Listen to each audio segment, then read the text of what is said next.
Good morning to all of you.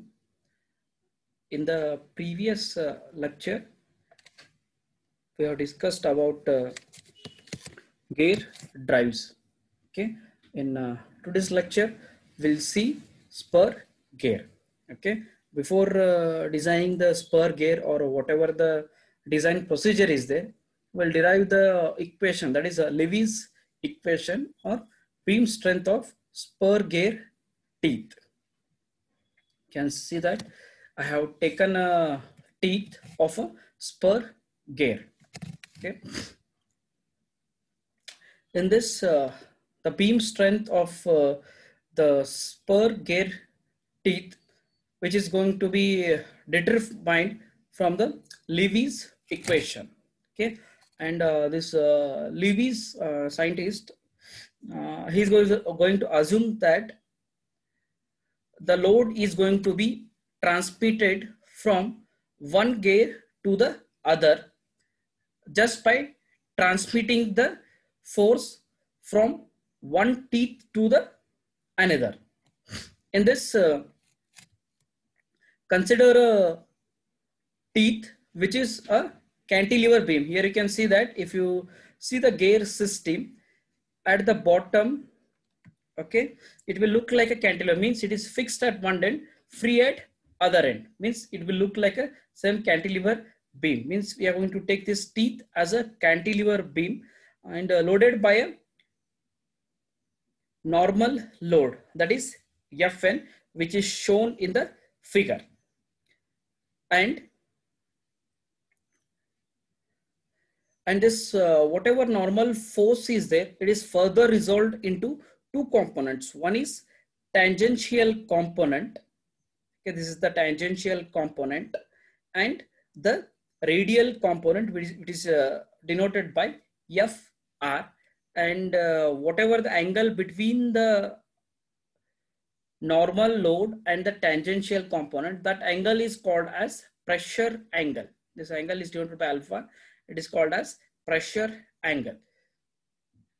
And whatever this tangential component is there, Ft, this is going to induce the bending stress, which tends to break the teeth. Whatever the tangential component, that is Ft, okay, which is going to induce the bending stress on the teeth. As a result of that, that tooth or teeth is going to break.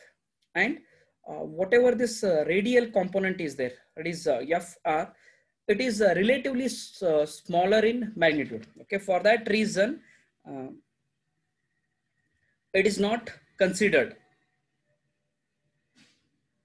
The magnitude of Ft is far greater than that of Fr. Hence, we are going to neglect the radial component. And further designing, the bending stress is used as the basic for design calculation. For the design calculation, whatever the failure of the teeth is there, it will be purely depends upon the tangential component, that is Ft, that is the bending stress. For that reason, the bending stress is used for the design calculation. Now, we know that the maximum bending stress which occurs at the root, okay, which can be expressed. We know that bending moment M is nothing but a vertical load into perpendicular distance. Okay, that is bending stress sigma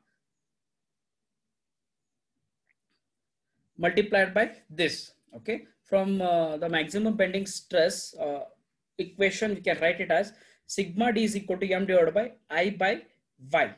Okay, where the maximum bending moment, this maximum bending moment is nothing but vertical load, that is Ft into perpendicular distance. Actually, it has to be H. Whatever this is there, it is H. I have not written here. Just make that correction. This has to be H. Vertical load into perpendicular distance. Bending moment is nothing but vertical load into perpendicular distance, that is Ft into H. And in this equation, substitute the value of Mt, it is M bending moment, it is Ft into H. Now I by y. I is nothing but the moment of inertia. Y is the distance of the extreme fiber from the neutral axis. Okay, that is y. If you take from here, if this is S means it is the distance from the neutral axis. This is the neutral axis from here to extreme fiber. Either you can take it from the left side or you can take it from the right side. From the center means obviously it has to be S by 2. And moment of inertia is BDQ by 12. And here this is denoted as S. Therefore it will be PS cube by 12. From this, the I by Y, we are going to get it as BS square by 6. Now, substitute the values of I by Y and M in this equation. Here I will be substituting that.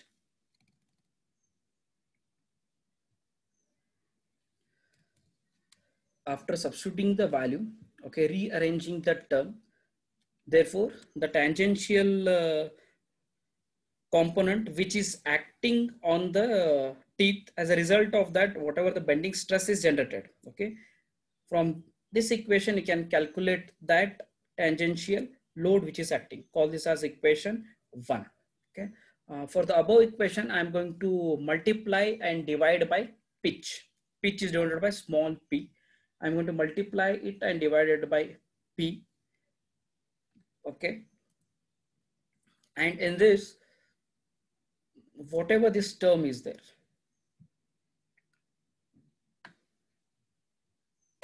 S square by 6 HP, it is nothing but it is a dimensionless quantity.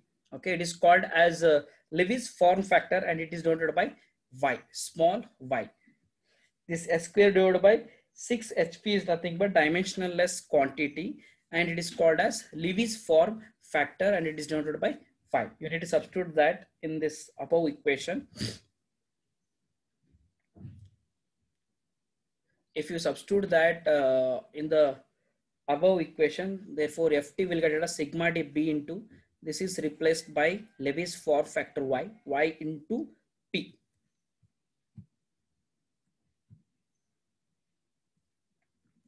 Now, by considering the velocity factor, okay, we are going to consider the velocity factor. Therefore, you need to multiply that with Cv with this equation.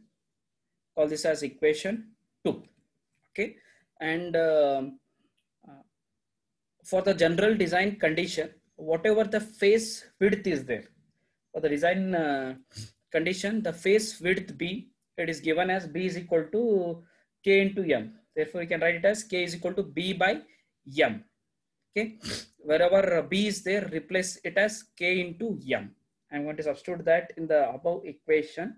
Okay, and from equation 12.1a, we know that pitch is nothing but pitch is equal to pi into m. Okay, substitute the value of pitch in this equation. Pitch is equal to pi into m. I'm going to substitute that. Therefore, Ft will get a sigma d k m phi, whereas p is nothing but pi into m. Therefore, it will be m square into pi. M is nothing but module into y into Cv. And whatever this tangential load is there, it can be expressed as, okay, Ft is equal to mt by d by 2. This is nothing but radius. Radius can be written as d by 2. Take this 2 to the numerator.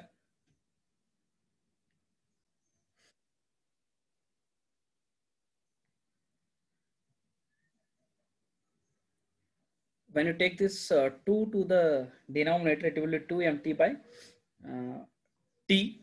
Okay, from equation 12.1d, we know that module is nothing but d by z. Therefore, d is nothing but it can be written as m into z. Therefore, d can be written as m into z. Now, you substitute the values of tangential load in the above equation. It is 2 mt by m z is equal to this term.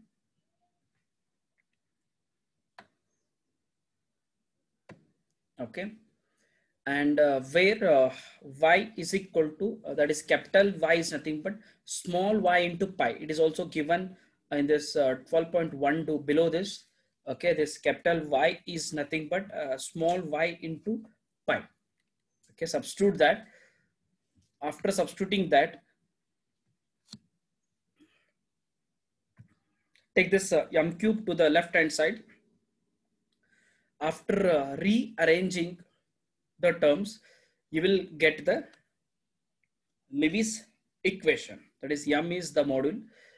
This equation is there in the data book, and it is 12.5b. This is the required Lewis equation, which is asked in many of the question papers. It will be asked for 7 to 8 marks. The design procedure for spur gear. A standard procedure is there. Okay, when in the given data, if they give power, speed of the pinion, and the velocity ratio or the gear ratio is given, and the minimum number of teeth on pinion, that is denoted by Z1, is given, and the pressure angle, and the sixth data is tool form or the material for pinion and gear will be given. Okay, whatever the tool form is there, and which type of material they are used for pinion and gear. If they give the details, you need to use this procedure to design the spur gear from this data. Okay, once this data is given, what is the first step? First step is to note down the minimum number of tooths for the given tooth profile. Whatever the given tooth profile is there, okay, for that minimum number of tooths, okay, that you will be taking it from table number 12.4b. okay, minimum number of tooth, okay, for the given profile. They will mention the type of the profile. From that, you need to go to table number 12.4b. It is there in page number 230. Okay, from that you have to take down. If the number of teeth on pinion is not given, okay, if they give or if they may not give. If it is not given, okay, how it is going to be calculated?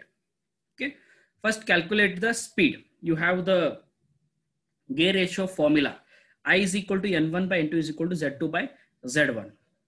Okay, first calculate the speed and number of teeth on the gear using this gear ratio. By using the gear ratio, if the number of teeth on pinion is not given, you can calculate that. This is the first step. The second step is you need to note down the allowable static stress for the given material. They will mention which type of material is given. According to that, you need to note down the allowable static stress for the given material. From where you will be writing that allowable static stresses? From table number 12.7, they will be given different types of material. Okay, it is there in page number 234. From that, you can note down the allowable static stress depending upon which material is given. After that, the next step, whatever the given pressure angle is there, this alpha is nothing but this is the pressure angle. Whatever the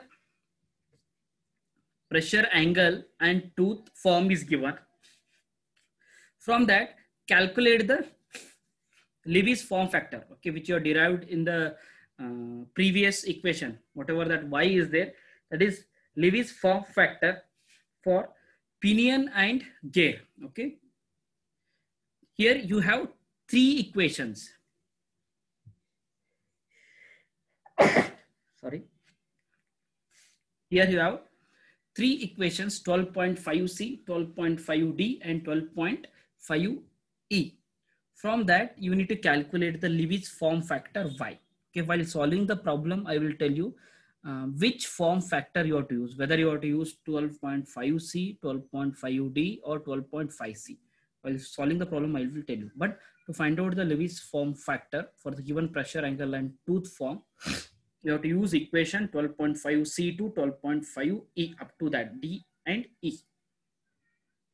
After that, the next whatever the design is there, okay, always the design will be done for the weaker member.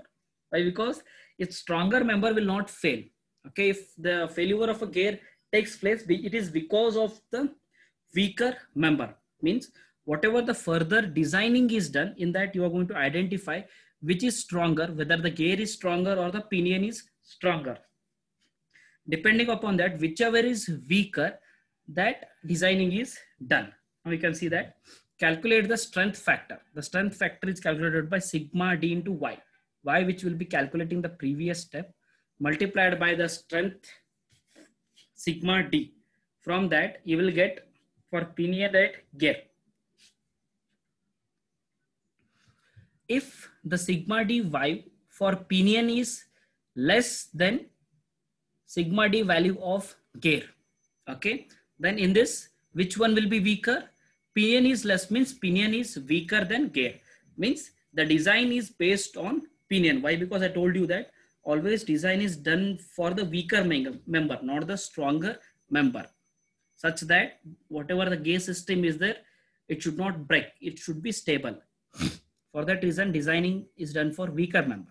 Similarly, in some of the cases, you might get pinion will be weaker, or in some of the cases, gear will be weaker. You need to check both. Now, I will see, or in other cases, you might get that whatever the sigma D Y for pinion is there, it is greater than that of the gear. Means in that pinion is stronger, gear is weaker.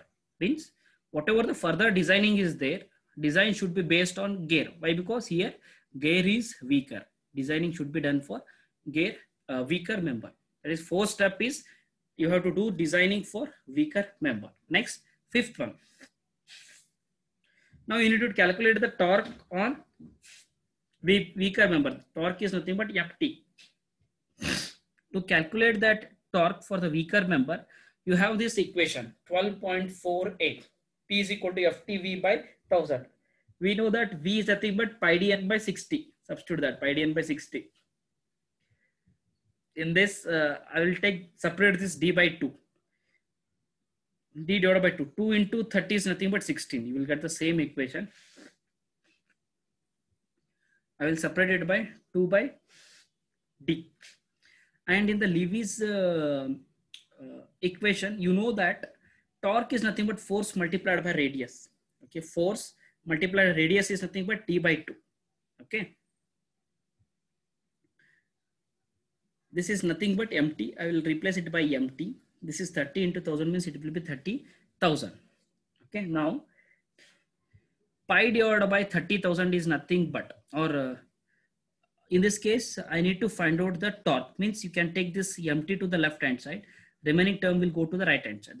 Therefore, it will be 30,000 into P divided by pi D. 30,000 by pi is nothing but 9,550 P by N. Okay. Now we need to consider the service factor. Okay. And service factor, whether it is subjected for 8 hours. Okay. Everything is given in the table 12.8. The condition will be given, whatever the gearing system is there, how much load is acting, for how many number of hours it is acting, all conditions will be given. According to that condition, you have to select the service factor, that is CS. The CS has to be multiplied. Okay. From this, you will get the torque. And for the gear, this is for pinion N1, and for gear means it will be N2. This is how you need to calculate the torque. After that, the next step is calculate the pitch line velocity. And we know that velocity is nothing but pi dn by 60,000. Okay. Pi dn by 60,000. And whatever this d is there, D is nothing but module into Z. Okay, number of teeth on pinion and gear. D is nothing but M into Z. This formula is given in the data and book. From that, you can calculate the velocity, mean velocity. After that, the pitch line velocity will assume that it is 8 meters per second. Like this, 2.6 to 2.C, three equations are given to find out the value of CV. Whatever CV value is there, okay, to calculate that CV, three equations are there. If they mention how much velocity is there, according to that, you can do the designing. Okay, sometimes they will not mention that. If they don't mention, you assume it as 8 meters per second and do the calculation.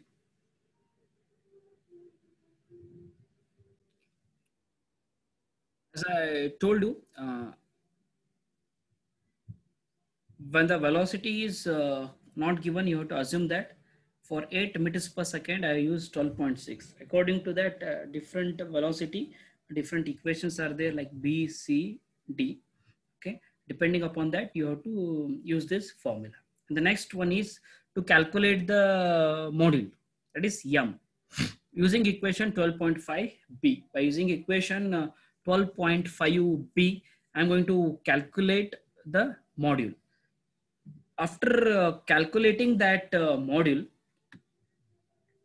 you need to select the standard module. Okay, and that standard module is selected from table number 12.2. In that, different modules are there. You have to select the standard module, which is there in 229 page.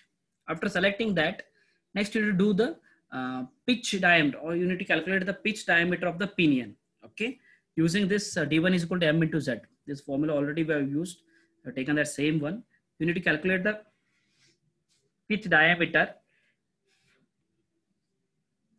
This is for pinion, and the pitch diameter for gear means it will be D2. D2 is equal to M into Z2. Okay, and for the width, B is equal to M into K, and the mean velocity. You need to calculate these things, and after that, the next step will be whatever the mean velocity is here in this step 7th. We have used this equation 12.6a. Okay, if the mean velocity, whatever the obtained, is greater than 8 meters per second. Why? Because here we have assumed that whatever the velocity is there, it is 8 meters per second. Here we will be calculating that. Okay, from that, if the velocity is more than 8, means whatever the formula you have used, it will not hold good to calculate CV. For that reason, once again, you need to calculate the velocity factor CV in terms of M by using equation this. Okay, 12.6b. Okay, this you have to do only when the whatever the assumption here you have done is the velocity is 8 meters per second. If it is less than that, then you proceed with that. Otherwise, if the velocity is greater than that, means what you need to do means you have to use the next formula, 12.6b. That is, this is CV formula. And you have to repeat the step 8, 9, 10.